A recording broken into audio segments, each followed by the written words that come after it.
नमस्कार साथियों, स्वागत है आपका क्लासेस परीक्षा जंक्शन में। और काफ़ी दिन बाद क्लासेस हो रही हैं, तो उसके लिए मैं क्षमा प्रार्थी हूँ आप लोगों से। क्या करें, कुछ चीज़ें ऐसा नहीं है कि मैं शिथिल पड़ गया हूँ या मेरे मन से आप लोगों को पढ़ाने की चाहत खत्म हो गई है। लेकिन दोस्तों, पिछले 18 तारीख 18 जनवरी से मेरी तबीयत कुछ काफ़ी ख़राब हो गई, तो इस बीच में तो मैं 5-7 दिन तक उठने उठने में असक्षम था। ना ऑफिस जा रहा था, ना कहीं कोई काम नहीं हो पा रहा था मेरा। कुछ लग रहा होगा, आवाज़ से भी भारीपन लग रहा होगा, लेकिन फिर भी इन सबसे कोई लेना देना नहीं। टारगेट 14 मई का है, 14 मई टारगेट है, और 14 मई को आप लोग मद्देनजर रखना है।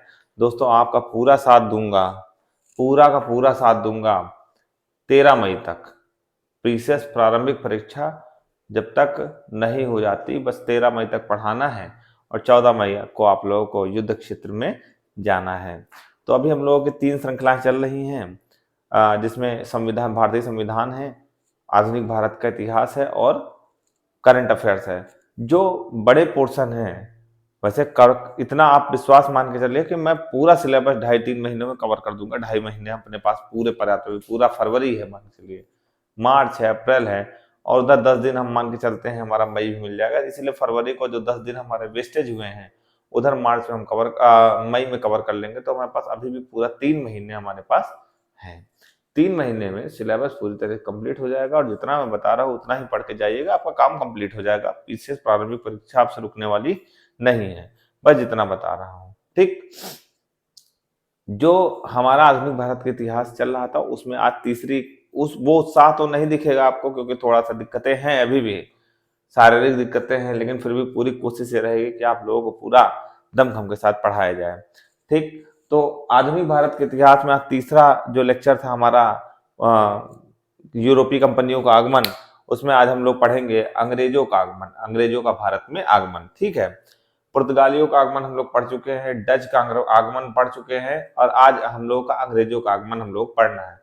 अच्छा, जो नए स्टूडेंट्स होंगे वो ये सोच रहे होंगे, आगमन आना, कभी पुर्तगाली पढ़ाते हैं, कभी डच पढ़ाते हैं, कभी अंग्रेज पढ़ाते हैं, इसका क्या मतलब हुआ? देखो बेटा, एक सीधा सीधा समझ लेते हैं कि यूरोप नाम की एक जगह है, यूरोप जगह है, यूरोप, यूरोप में कुछ देश हैं, ठीक है ना। वहां के 5 देशों ने भारत से के साथ व्यापार किया था 1400 से 1947 तक। व्यापार किया, शासन किया, सब कुछ किया। ठीक, 5 कंपनियों के नाम क्रम से पूछे जाते हैं कि किस क्रम में ये भारत आई। तो सबसे पहले पुर्तगाली लोग भारत के साथ व्यापार करने के लिए भारत आए, फिर डच भारत आए, फिर अंग्रेज भारत आए, फिर डेन भारत आए, और फिर फ्रांसीसी भारत आए। ये 5 का क्रम जरूर याद रखना। ऐसे भी याद रख सकते हैं कि एक पुर्तगाली नाम का आदमी है जिसके 5 बच्चे हैं, और 5 में पहले सबसे बड़ा बच्चा पुर्तगाली है जो कि भारत आया, फिर दूसरा बच्चा डच आया भारत, फिर तीसरा बच्चा अंग्रेज, फिर चौथा बच्चा डेन, और पांचवा बच्चा फ्रांसीसी, पांचवा बच्चा फ्रांसीसी, पहला बच्चा पुर्तगाली। ऐसे भी याद रख सकते हैं। तो ये क्रम जरूर याद रखिए, क्योंकि ये क्रम बार बार एग्जाम में पूछा गया है, पीसीएस की प्रारंभिक परीक्षा में। ठीक, इस क्रम में ये भारत आया और लगातार भारत से व्यापार इन्होंने किया है। ठीक है, तो आज तीसरे की बारी है अंग्रेजों की। अब सीधी सी बात हम लोग करते हैं कि जब पुर्तगाली और डचों ने जो है व्यापार भारत के साथ किया, और यूरोप में तहलका मच गया कि यार इतना व्यापार करके पैसा कमा रहे हैं सब, तो हम कैसे छूटे जा रहे हैं। अंग्रेजों के मन में, दिमाग में बात आई। तो इंग्लैंड में 26 लोग, कितने लोग, 26 लोगों की एक कंपनी बनी, 26 लोग इकट्ठे हुए, कांग्रेट हुए, इकट्ठे हुए, और उस 26 लोगों में एक अध्यक्ष, एक उपाध्यक्ष, और बाकी 24 सदस्य थे। इनको बोला गया कोर्ट ऑफ डायरेक्टर्स। क्या बोला गया? Court of directors. ये कोर्ट ऑफ डायरेक्टर्स 26 लोग इकट्ठे हुए, और इकट्ठे होकर क्या किया उन्होंने, कहानी तरह सुनिएगा। 26 लोग इकट्ठे हुए, और इकट्ठे होकर क्या किया इन लोगों ने, मंत्रणा की कि यार चलना है और भारत में व्यापार करना है। ठीक, वहां से मसाले वसाले लेके आने, और यहाँ एकदम इंग्लैंड में तबाही मचा देनी है, खूब पैसा कमाना है। देखो ना, बिहार और यूपी में अगल बगल पड़ोसी वड़ोसी सब, अरे यार चलना है बम्बई, वहां ठेला लगाना है, वहां पकौड़े की दुकान करनी है, वहां पान की दुकान करनी है, वहां कोई अच्छा बिजनेस, सब ऐसे बिजनेस बिजनेस करने के लिए तो अकेले हिम्मत किसी की नहीं पड़ती है। जब तक 10 15 20 लोग हो जाते हैं तो सब एक ट्रेन में लद लेते हैं और लद के चल देते हैं कहाँ, बम्बई में, बम्बई की तरफ, मुंबई की तरफ, और मतलब साउथ इंडिया, जहां उनको लगता है कि यहाँ से पैसा हमको मिल सकता है। 15-20 लोगों का एक कुनबा निकलता है आपके गांव से, अपने क्षेत्र से। तो ऐसे ही 26 लोग कुनबा कहाँ से निकला, इंग्लैंड से निकला, और जिस रास्ते से पुर्तगाली और डच आए थे उसी रास्ते को पकड़ते हुए भारत की ओर चल पड़े। कौन? अंग्रेज। चलने से पहले एक चीज ध्यान रखना कि 31 दिसंबर सन 1600, दिन कौन सा था? 31 दिसंबर सन 1600, कि जब 26 लोग महारानी एलिजाबेथ के पास गए और कहे महारानी हमें भारत के साथ भारत के साथ हमें व्यापार करना है। तो महारानी एलिजाबेथ ने कहा एक काम करो, तुमको हम आज्ञा पत्र दे रहे हैं कि 15 वर्षों के लिए तुम पूर्वी देशों के साथ, भाई इंग्लैंड पश्चिम में है, और अब जब इंग्लैंड से इधर होते हुए इधर जाएंगे आप, इधर से चल के और इधर जाएंगे आप, तो किधर जा रहे हैं? पूर्व में जा रहे हैं, और इधर इंडिया है, इधर इंडिया और इंडोनेशिया सब इधर है।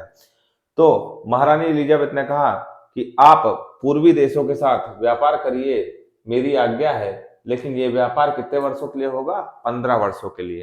तो ये आज्ञा पत्र लेके ये सब सदस्य कहाँ, 26 के 26 सदस्य कहाँ की ओर चले? केप ऑफ गुड होप होते हुए भारत की ओर पहुंचे। तो भारत से पहले लोग कहाँ पहुंच गए थे? इंडोनेशिया, मतलब भारत यहाँ पे है, यहाँ पे भारत है, और उधर चले गए तो पहुंच गए इंडोनेशिया मसाला द्वीप। 6-7-8 वर्षों तक मसाला द्वीप रहे, लेकिन चाहत कहाँ की थी इनकी? इंडिया के साथ व्यापार करने की। कहाँ की थी? इंडिया के साथ व्यापार करने की। तो एक था कैप्टन हॉकिंस। कौन था? Captain Hawkins. वर्ष था 1608। कौन सा वर्ष था? 1608। हेक्टर नाम का जहाज था। भाई पहले सब लोग कहाँ से चलते थे? जहाज से चलते थे, पानी वाले, हवाई जहाज तो थे नहीं, तो सब लोग पानी वाले जहाज से चलते थे। तो एक जहाज का नाम था हेक्टर, और हेक्टर में हॉकिंस लद के बैठ के भारत की ओर चल दिया। ठीक, भारत में वो सबसे पहले सूरत के तट पर, कहां पे? भारत है ये, भारत, ये कहां है? ये भारत है, ये सूरत है, यहाँ क्या है? सूरत। सूरत में ये उतरा आके, अपने जहाज हेक्टर को लगाया और उतरा। ठीक है, 1608 में। ये कौन बने करोड़पति में? 5 करोड़ के लिए क्वेश्चन था ये। ठीक है, नहीं कौन सबसे पहला अंग्रेज था जो भारत के साथ मतलब व्यापार करने के उद्देश्य से भारत है? 1608 में। तो कैप्टन हॉकिंस 1608 में सूरत में अपना जहाज हेक्टर लगाया और उतरा भैया। अच्छा सोचो कि हॉकिंस को ही क्यों भेजा गया था, और किसी को काहे नहीं भेजा गया था? इसलिए हॉकिंस को भेजा गया था क्योंकि वो तुर्की और फारसी दोनों भाषाओं का जानकार था। कौन कौन सी? तुर्की और फारसी। अब तुम कहीं जा रहे हो, मान लो तुम पहुंच गए, मतलब भारत के बाहर कहीं गए, और तुमको अंग्रेजी आती ही नहीं है, तो तुम अपनी बात रख पाओगे? और जबकि व्यापार करने जा रहे हो तो तुमको तो पक्का इंग्लिश आनी चाहिए। जिस देश में जा रहे हो, जहां जिन लोगों से मिलने जा रहे हो, उनकी भाषा को तुमको समझना चाहिए। तो यहाँ पे था किसका शासन? मुगलों का शासन था, और मुगल तुर्की और फारसी भाषा में ही बात करते थे, और यहाँ पर फारसी और तुर्की ही चलती थी। तो एक ऐसे आदमी की जरूरत थी जो अपनी बात को पूरी तरीके से, एक ऐसे अंग्रेज की जरूरत थी जो कि अपनी पूरी बात को मुगलों के सामने रख सके। तो क्या नाम था उसका? हॉकिंस। हॉकिंस जो तुर्की और फारसी का जानकार था, 1611 ईस्वी में जहांगीर के दरबार में पहुंचा। कहा? जहांगीर के दरबार। जहांगीर के दरबार 1611 में नहीं पहुंचा था, पहुंचा तो 1608 में, लेकिन वो जहांगीर से मिल नहीं पाया था। वो भटकते भटकते इधर उधर भटकता रहा, और 1611 में जाकर उसकी मुलाकात किससे हुई? जहांगीर से हुई। और ये भी प्रश्न पूछा जाता है कि जब जहां हॉकिंस आया था ना, तो हॉकिंस जो अधिकार जो वो लेकर आया था, राजा के नाम से पत्र। तो वो राजा राजा के नाम से पत्र था? अकबर के नाम से पत्र था। किसके नाम से? अकबर के। जहांगीर के पिताजी क्या नाम था? अकबर था। तो 1605 में अकबर की मृत्यु हो गई थी, लेकिन जब वो चला था तो यहाँ का शासक कौन था? भारत में शासन किसका था? अकबर का ही शासन था। लेकिन जब वो पहुंचा, क्योंकि ऐसे नहीं था आज का समय था कि पहुंचे, उड़े और पहुंच गए जिस देश में जाना है तुमको, ऐसा नहीं था। सालों लग जाते थे पहुंचने में। जिस देश से तुम क्या हो सकता 4-4, 5-5, 7-7 साल लग जाते थे पहुंचने में। तो जब अंग्रेज हॉकिंस चला था तब अंग्रेज वहां पे जानकारी इंग्लैंड में थी कि अकबर का शासन है, और अकबर के नाम से पत्र लेकर हॉकिंस पहुंचा था जहांगीर के दरबार में। पहुंचा, देखा अकबर तो खत्म हो चुके, एक्सपायर हो चुके, मर चुके हैं, तो अपना पत्र किसको दिया? जहांगीर को, कि आपके पिताजी के नाम से पत्र है और हमें व्यापार करने के लिए भेजा गया है। कहां से? इंग्लैंड से। ठीक, तो जहांगीर को जब 1611 में पत्र मिला, जहांगीर ने मना कर दिया, कहा ना भैया, तुम लोग व्यापार ना करो यहाँ पे। पूछो क्यों नहीं व्यापार करने के लिए कहा था, क्यों मना कर दिया? इसलिए क्योंकि इनके बड़े भाई पुर्तगाली और डच यहाँ पे बड़ा उत्पात मचा चुके थे। पुर्तगाली और डच भारत में बड़ा उत्पात मचा चुके थे, इसलिए हॉकिंस को, कैप्टन हॉकिंस को यहाँ के साथ, भारत के साथ व्यापार करने की अनुमति जहांगीर ने नहीं दी। लेकिन एक दिल में बात होती है जहांगीर के भी, यार पिताजी के नाम से पत्र लेके आया है, चलो कुछ सहानुभूति इसको दे दे। कहा एक काम करो, मछलीपट्टनम है नीचे आंध्र प्रदेश में, मछलीपट्टनम, मसूलीपट्टनम जिसको कहते हैं, वहां जाओ और अस्थायी फैक्ट्री अपने स्थापित करना। स्थायी नहीं, स्टेबल नहीं, अस्थायी फैक्ट्री मछलीपट्टनम में, जहां डच वच अपना थोड़ा बहुत दुकान सजाए हुए हैं। डच ने भी, हमने बताया था, डच ने भी अपनी फैक्ट्री कहाँ लगाई थी? मसूलीपट्टनम में। फिर धीरे धीरे वो पूरे भारत में फैले। तो जहांगीर ने भी किससे कहा? हॉकिंस से कहा, तुम एक काम करो, जाओ मसूलीपट्टनम यानी मछलीपट्टनम आंध्र प्रदेश में, और अपना एक फैक्ट्री लगा सकते हो। कौन सी फैक्ट्री? अस्थायी होनी चाहिए, जब हम चाहेंगे तो उखाड़ के तुमको बाहर भगा दें, इतना होना चाहिए। और जहांगीर हॉकिंस वहां कहां कर रहा था? जहां उतरा था कि हम सूरत में फैक्ट्री लगाना चाह रहे हैं। उसने कहा ना, सूरत में नहीं फैक्ट्री लगाओ, नीचे चलो आंध्र प्रदेश में।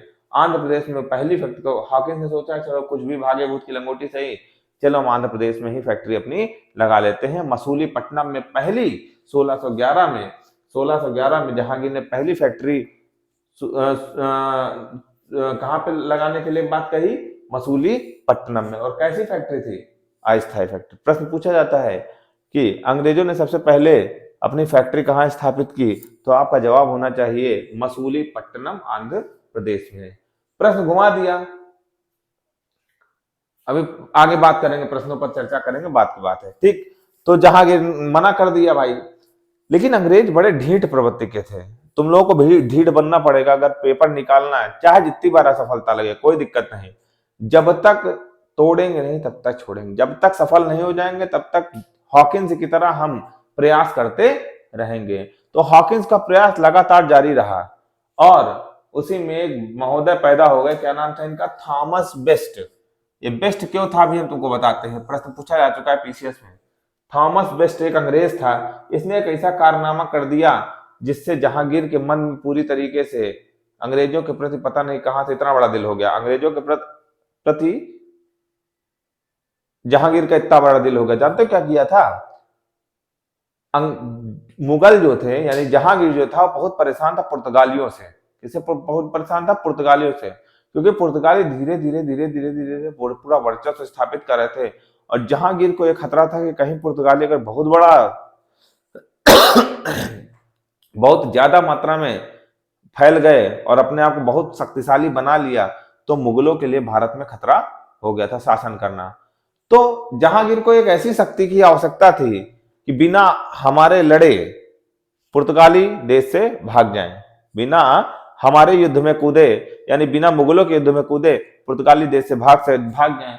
थॉमस बेस्ट नाम के एक अंग्रेज ने एक काम किया कि पुर्तगालियों को उसने हरा दिया। आपस में लड़ गए दोनों यूरोपीय, दोनों भाई, बड़ा भाई छोटा भाई दोनों लड़ गए, पुर्तगाली और अंग्रेज लड़ गए, और थॉमस बेस्ट नाम के अंग्रेज ने पुर्तगालियों को हरा दिया, पटक पटक के मारा। जब यह बात पता चली किसको? जहांगीर को। तो जहांगीर को दिमाग में आया, यार ये तो काम का आदमी है, ये लोग काम के आदमी, ये पुर्तगालियों को हराने में सक्षम है। अगर इनका साथ पा लिया जाए, अंग्रेजों का साथ पा लिया जाए, तो पुर्तगालियों को हम यहां से भगा सकते हैं। बस उन्होंने कहा एक काम करो, 16 और सन कौन सा था? 1613। कौन सा सन था? कहा एक काम करो अंग्रेजों, तुम फैक्ट्री लगा सकते हो, बहुत दिन से मांग कर रहे थे ना कि फैक्ट्री लगानी, सूरत में फैक्ट्री लगानी है, जाओ और स्थायी फैक्ट्री की स्थापना कर सकते हो तुम कहां पे?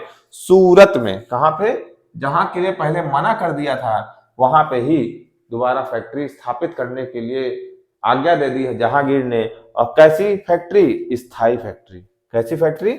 स्टेबल, कि इसको हम उखाड़ नहीं सकते हैं, इसको हम फेंक नहीं सकते हैं। स्थायी फैक्ट्री सबसे पहले अंग्रेजों की जो फैक्ट्री स्थापित हुई थी कहां पे हुई थी? सूरत में स्थायी फैक्ट्री। अब आपसे दो तरीके के प्रश्न यहाँ बनते हैं, पूछा जाएगा पीसीएस में कि अंग्रेजों ने, लोग बड़ा इसको विवादित प्रश्न मानते हैं जबकि विवादित नहीं होता है बेटा। कहते हैं आयोग का मन होता तो ये आंसर मान लेता है, आयोग का मन होता तो वो आंसर मान लेता है, ऐसा कुछ नहीं होता। देखिए प्रश्न कैसे बनता है, प्रश्न की गहराइयों में जब तक उतरेंगे नहीं तब तक आंसर सही नहीं दे पाएंगे। प्रश्न पूछा गया है पीसीएस में ही दो बार प्रश्न पूछा गया, दोनों के आंसर अलग अलग हैं। प्रश्न पूछा गया है कि अंग्रेजों ने सबसे पहले अपनी फैक्ट्री कहां स्थापित की? तो आपका उत्तर क्या होना चाहिए? अगर मसूलीपट्टनम भी ऑप्शन में है और सूरत भी ऑप्शन में है तो आपका उत्तर होना चाहिए मसूलीपट्टनम, आंध्र प्रदेश। समझ गए? अंग्रेजों, वर्डिंग्स को समझिए। अंग्रेजों ने सबसे पहले अपनी फैक्ट्री कहां स्थापित की? तो स्थायी और अस्थायी नहीं पूछा, उसने सीधा सीधा पूछा कहां स्थापित की। आपका आंसर क्या होना चाहिए? मसूलीपट्टनम होना चाहिए। अब क्वेश्चन घुमा दिया उसने, क्या किया? उसने पूछा अंग्रेजों ने सबसे पहले अपनी स्थायी फैक्ट्री की स्थापना कहां की? तो आंसर क्या होना चाहिए आपका? मसूलीपट्टनम होना चाहिए कि सूरत होना चाहिए? सूरत होना चाहिए। स्थायी फैक्ट्री की बात कर रहा है। अस्थायी फैक्ट्री, स्थायी फैक्ट्री में क्या उसने बाइफरकेट कर दिया, उसने स्पेसिफाइड कर दिया, उसने अपने क्वेश्चन को पक्का कर लिया कि हम स्थायी फैक्ट्री की बात कर रहे हैं। कहां? सूरत। अब तीसरा प्रश्न बनता है अंग्रेजों ने सबसे पहली अपनी अस्थायी फैक्ट्री कहां स्थापित की? तो आंसर क्या होना चाहिए? मसूलीपट्टनम। देखिए जिन लोगों को ज्ञान नहीं होता है, पढ़े नहीं होते हैं, वो लोग आपको तरह तरह के, जैसे जिस दिन प्रश्न पत्र आएगा ना, प्रश्न पत्र अगर ये प्रश्न आ गया तो बता देंगे विवादित क्वेश्चन या आयोग के ऊपर छोड़ो। आयोग के ऊपर नहीं छोड़ना, आयोग स्थायी पूछेगा तो स्थायी, अस्थायी पूछेगा तो अस्थायी, और कुछ नहीं पूछेगा तो अस्थायी ही फैक्ट्री के बारे में उसको मान लेना है। ठीक, इतनी बात हो गई।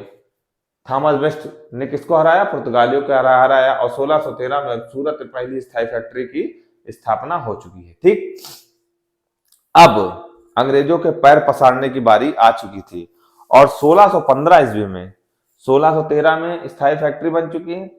अब आ गए 1615। 1615 में एक अंग्रेज आया जिसका नाम था टॉमस रो। क्रम जरूर याद रखना बेटा, क्रम में ही बहुत फंसाता है।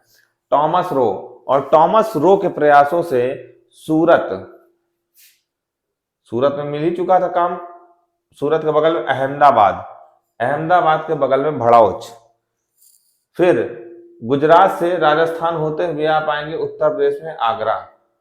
मसूलीपट्टनम इनके पहले से ही केंद्र थे। तो सूरत, अहमदाबाद, भड़ौच, आगरा और मसूलीपट्टनम में टॉमस रो के प्रयासों से व्यापारिक केंद्र स्थापित किए गए। किसने व्यापारिक केंद्र स्थापित किए थे?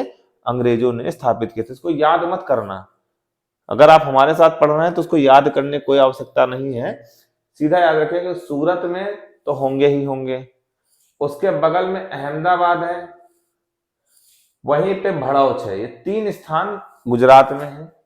आगरा में आप जानते ही हैं कि अंग्रेजों ने अपने पैर जमा ही लिए थे। आगरा कभी जाएंगे तो आप देखेंगे अंग्रेजों की बहुत सारी चीजें आपको मिलेंगी। और मसूलीपट्टनम में हमने बताया था पहला अस्थायी व्यापारी फैक्ट्री उन्होंने खोल रखे थे। तो प्रश्न अगर पूछ लिया जाए कि अंग्रेजों ने कहां पर शासन नहीं किया है और इसके अतिरिक्त कोई भी ऑप्शन रहे तो उसको टिक मारिएगा। ठीक है, कोई दिक्कत इसमें नहीं। चलिए अगली बात करते हैं।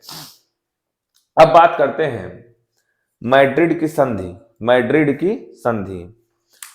भाई देखो, कुछ भी कोई भी चीज होती है तो उसके पीछे कारण होता है।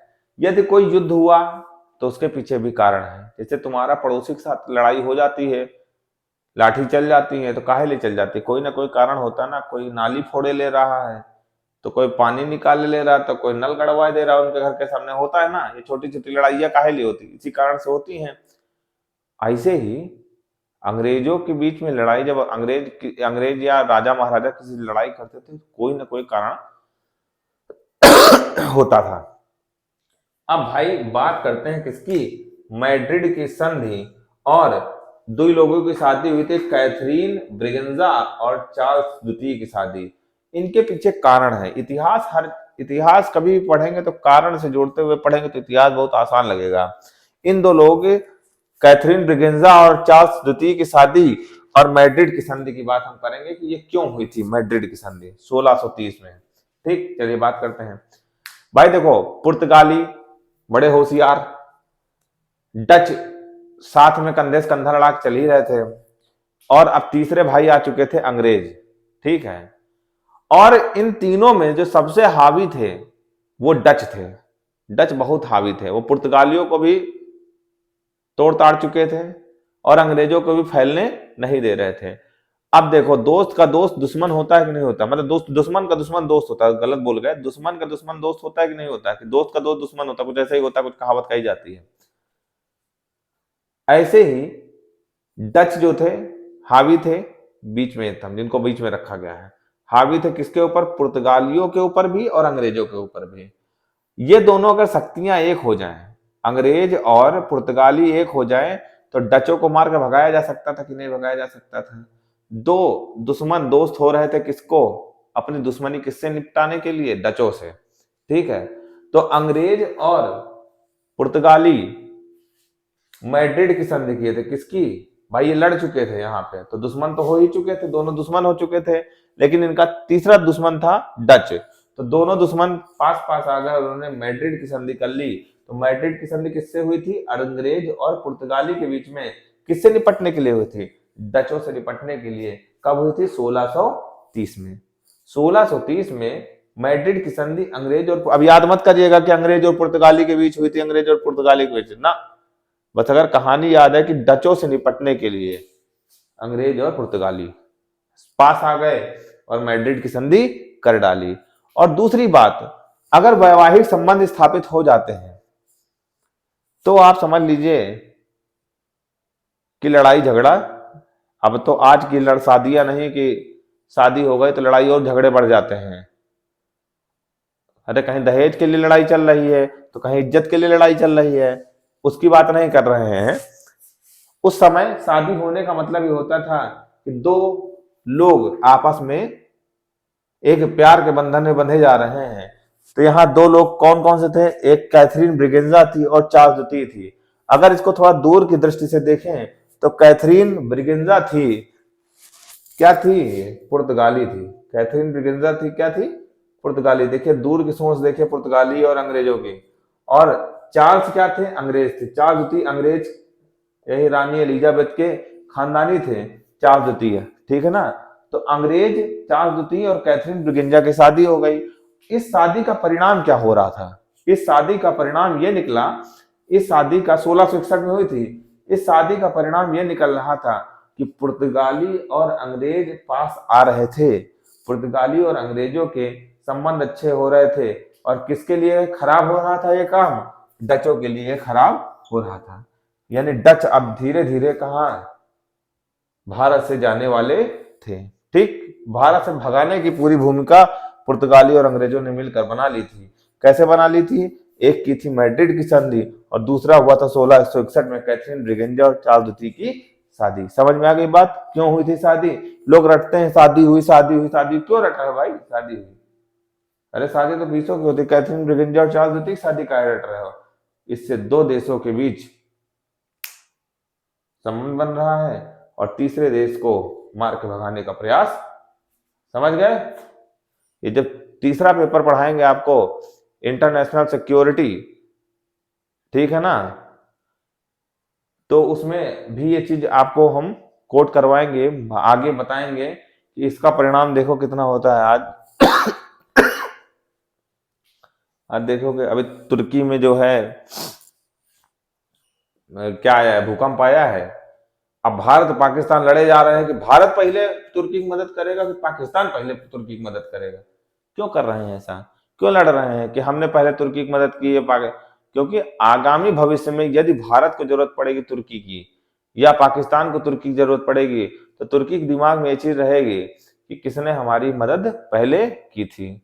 जो इस चीज को साबित करने में सफल हो जाएगा कि तुर्की की मदद हमने सबसे पहले की, और देश अन्य देशों पर छाप छोड़ने में सक्षम हो जाएगा कि इस देश ने इसकी मदद पहले की, तो हम इससे संबंध बनाए ताकि आपत्ति विपत्ति में ये हमारा साथ दें।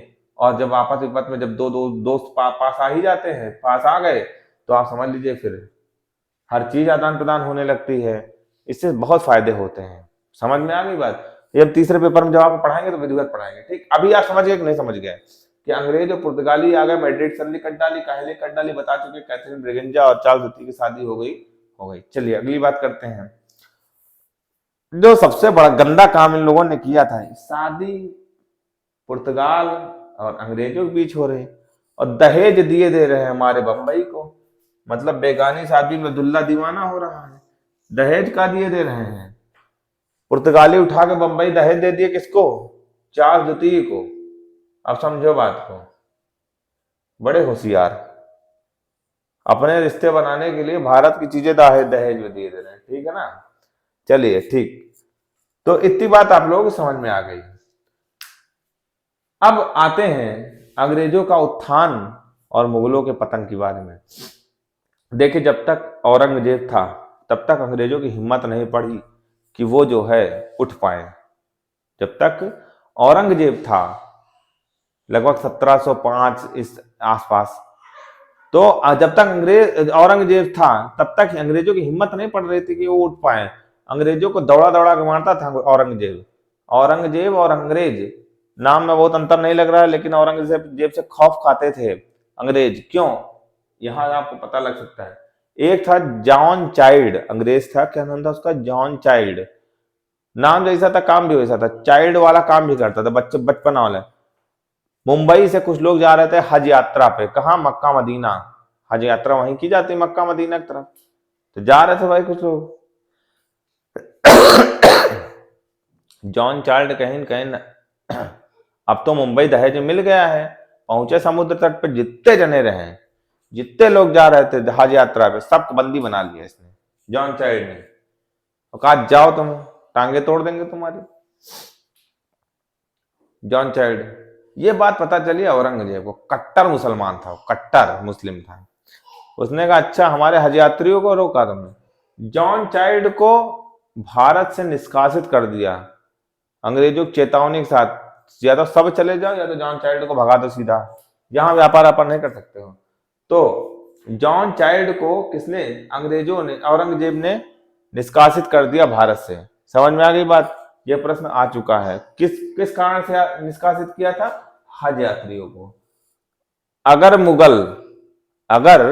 मुगल शासक कमजोर न पड़ जाते औरंगजेब के बाद, जितने बच्चे हुए उसके सब बेकार हुए, सब कोई मोहम्मद शाह रंगीला, ऐसे रंगीला हो गए, मिडिल ईस्ट में पढ़ाएंगे। उन्होंने मारा, पूरे तरीके से अपने आप को बर्बाद कर लिया। और किसी की बर्बादी किसी के लिए अच्छी होती है, और अंग्रेज जो है आबाद होते गए और मुगल बर्बाद होते गए। अब यहीं से आपका मुगलों का, यहां से आपका अंग्रेजों का आगमन वाला चैप्टर कंप्लीट हो गया। इससे ज्यादा बाहर कुछ नहीं आएगा। ठीक, अब हम लोग बात करेंगे। अब आपके दिमाग में आएगा सर, कर्नाटक का युद्ध नहीं बताया आपने, अंग्रेजों ने किया, मैसूर का युद्ध नहीं बताया आपने, कैसे काम चलेगा? देखो, भड़बड़ाने की जरूरत नहीं है। ठीक है, पहले युद्ध में कितने लोग होते हैं? 2 लोग होते हैं ना, 2 पक्ष होते हैं, एक पक्ष होता है, विपक्ष होता है। अंग्रेज आ चुके हैं, फ्रांसीसियों को आ जाने दो, फिर युद्ध करवा देंगे। युद्ध के लिए परेशान ना हो। पहले हम पढ़ाएंगे, पुर्तगालियों का आगमन पढ़ा चुके हैं, डचों का आगमन पढ़ा चुके हैं, अंग्रेजों का आगमन हो चुका है। पहले आगमन करवाएंगे ना, तब है ना युद्ध करवाएंगे। अब डेन का बहुत ज्यादा कोई रोल नहीं रहा है। अब सीधा हम लोग कूदेंगे किसमें? फ्रांसीसियों में। फ्रांसीसी का आगमन पढ़ाने के बाद फिर हम लोग सारे युद्ध पढ़ेंगे कि इन लोगों के बीच में कौन कौन से युद्ध हुए हैं। ठीक, एक चीज दिमाग में रखिएगा कि डचों को, ये बाद में बताने वाली चीज है, लेकिन अभी ध्यान रखिएगा। बेदरा का युद्ध हुआ था। कौन सा? बेदरा का युद्ध। ये हम बाद में भी लिखवा देंगे। बेदरा का युद्ध हुआ था 1759 में। बेदरा का युद्ध में डचों को अंग्रेजों ने बाहर फेंक दिया था, भारत से बाहर फेंक दिया था। डचों को अंग्रेजों ने बाहर फेंक दिया था, हरा दिया था, अंग्रेज ने हराया था। ठीक है, बेदरा का युद्ध हुआ था, इसको याद रखिएगा। क्योंकि आप लोग समझ गए हैं, हमने कल बता दिया था कि डच बाहर चले गए थे 1825 में, ठीक है। तो 1825 की भूमिका 1759 के युद्ध ने बना दी थी। बेदरा का युद्ध अंग्रेजों और डचों के बीच, ये पूछा जा चुका है कि अब किसके किसके बीच हुआ था, अंग्रेजों और डचों के बीच। सारे युद्ध एक जगह लिखवाएंगे, कर्नाटक का युद्ध, मैसूर का युद्ध, बेदरा का युद्ध, कोई भी युद्ध होगा, फ्रांसीसियों के बीच, पुर्तगालियों के बीच में, सारे युद्ध हम एक जगह आपको बता देंगे, ठीक। इनको दिमाग में रखिएगा। तो हम सारी बातें आपको बता चुके हैं, एक बार जल्दी जल्दी आपको बता दे रहे हैं कि 1599 में 26 आदमी, 26 24 प्लस 2 आदमी कोर्ट ऑफ डायरेक्टर्स बनाकर, कोर्ट ऑफ डायरेक्टर्स जिसको निदेशक मंडल बोलते हैं, उसको बनाकर महारानी एलिजाबेथ के शरणों में जा गिरे। महारानी हमको भी व्यापार करने का मौका दो भारत के साथ। महारानी एलिजाबेथ में मुंह में फेंक के मारा अधिकार पत्र, जाओ देखते कितनी दम है तुम लोगों के। और वही अधिकार पत्र लेके 26 लोग कहाँ पहुंचे, भारत पहुंचे। भारत नहीं पहुंचे, सबसे पहले कहाँ पहुंचे, इंडोनेशिया पहुंचे। और 2 4 6 साल बीत जाने के बाद एक कैप्टन हॉकिंस नाम का आदमी हेक्टर नामक जहाज लेकर सूरत में आके अपना जहाज टिका दिया। और हॉकिंस से और उस समय जहांगीर का शासन था, लेकिन पत्र किसका लेके आया था, पत्र किसके नाम लेके आया था, जहांगीर, उसके अकबर के नाम लेके आया था, लेकिन पहुंचा किसके दरबार में था, जहांगीर के। 3 4 साल घूमता रहा, उसको जहांगीर का नामो निशान नहीं मिला। जहांगीर से 1611 ईस्वी में उसकी मुलाकात हुई, किसकी, हॉकिंस की। और 1611 में जब जहांगीर से उसकी मुलाकात हुई तो उसने कहा, महाराज तुर्की भाषा और फारसी भाषा का ज्ञाता, उसने फारसी भाषा और तुर्की भाषा का प्रयोग करते हुए जहांगीर को रिझाने का प्रयास किया। महाराज हमें अपनी यहाँ एक फैक्ट्री लगाने की अनुमति दीजिए सूरत में। जहांगीर पहले से डरा हुआ था पुर्तगाली और किससे, डचों से। उसने कहा ना, तुमको उत्तर में कहीं हम फैक्ट्री लगाने, उत्तर और पश्चिम में, पूरब में कहीं फैक्ट्री लगाने नहीं देंगे अनुमति। तुम्हारे भाई नीचे मसूलीपट्टनम और इस सब जगह पे उत्पात मचाए हुए, वहीं तुम भी जाओ, क्योंकि तुम मेरे पिताजी के नाम से पत्र लेकर आने, तुमको तो वहीं से भगा देता मैं यहाँ से। लेकिन पिताजी के नाम पत्र लेके आओ, जाओ वहीं थोड़े दिन रहना, थोड़े दिन उब जाना, भाग जाना। तो मसूलीपट्टनम में उन्होंने पहली अस्थायी फैक्ट्री लगाई। लेकिन थॉमस बेस्ट, इतने में ही थॉमस बेस्ट ने 1613 में पुर्तगालियों को, थॉमस बेस्ट अंग्रेज था, उसने पुर्तगालियों को हरा दिया और जहांगीर के मन में जगह बन गई, किसके प्रति, अंग्रेजों के प्रति। ये काम के आदमी हमारे लिए हो सकते हैं पुर्तगालियों को भगाने के लिए। लेकिन दो दुश्मन दोस्त बन गए, यानी पुर्तगाली और अंग्रेज दुश्मन दोस्त बन गए, और तीसरे दुश्मन यानी डच को बाहर फेंकने के लिए पूरी योजना इन लोगों ने बना ली। 1630 में मैड्रिड की संधि कर डाली, 1630 में मैड्रिड की संधि कर डाली अंग्रेजों पुर्तगालियों ने। और 1661 में कैथरीन ब्रिगेंजा और चार्ल्स द्वितीय की शादी करवा डाली, और पुर्तगाली और अंग्रेज पास आ गए और अपने से डचों को दूर कर दिया। और 1759 में बेदरा का युद्ध भी हुआ, डचों को अंग्रेजों ने बुरी तरीके से परास्त किया, ठीक। अब दो दुश्मन दोस्त हो चुके हैं तो परास्त करना आसान हो गया था, ठीक। लेकिन अभी भी औरंगजेब का शासन और आतंक दोनों व्याप्त था।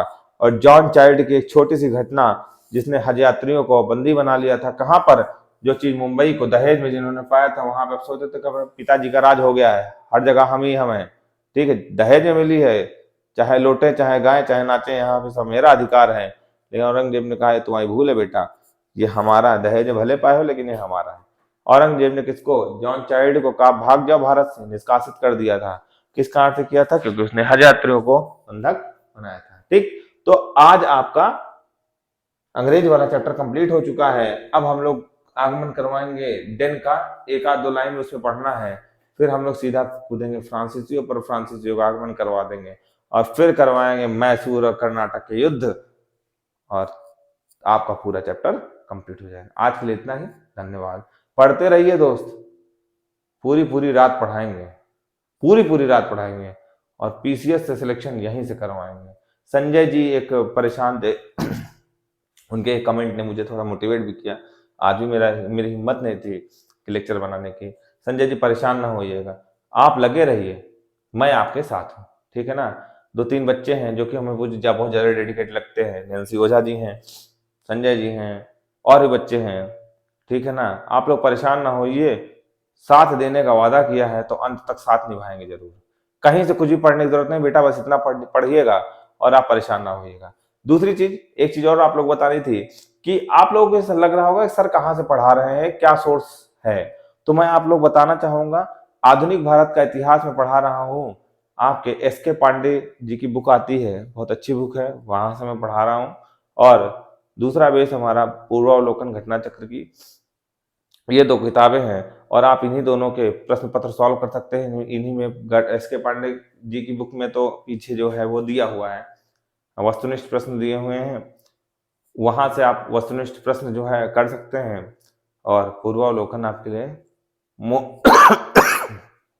मोर देन सफिशियंट होगी। ठीक, परेशान हो, मेरी तबीयत चाहे जैसी हो, लेकिन मैं आपको लगातार पढ़ाने का प्रयास करूंगा और पढ़ाने का प्रयास ही नहीं करूंगा, जरूर से जरूर पढ़ाऊंगा। धन्यवाद, आज के लिए इतना ही।